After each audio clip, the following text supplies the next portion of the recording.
Hello everyone, and in this lesson we will learn how to do countdown in Adobe Premiere Pro. I already have background on my timeline and we need to create transparent video. In the project panel we choose new item and choose new transparent video. Our video settings are automatically adjusted. We have 30 frames per second. Press OK. Drag transparent video on timeline. Stretch it to the end of our background.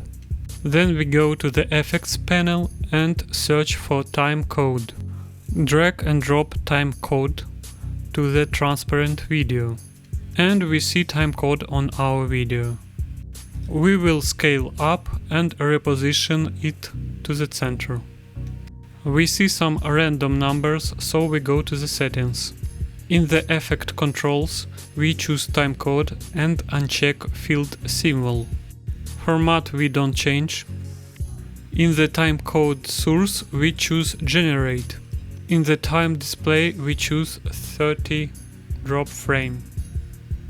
That's because I have sequence of 30 frames per second.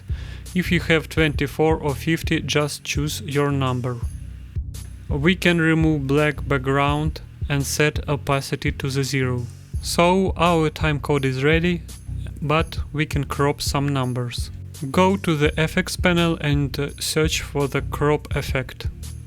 Drag and drop crop effect to our transparent video.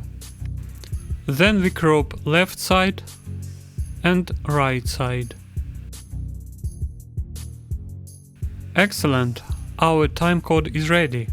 But we need countdown. So we have to nest our video. Do separate sequence.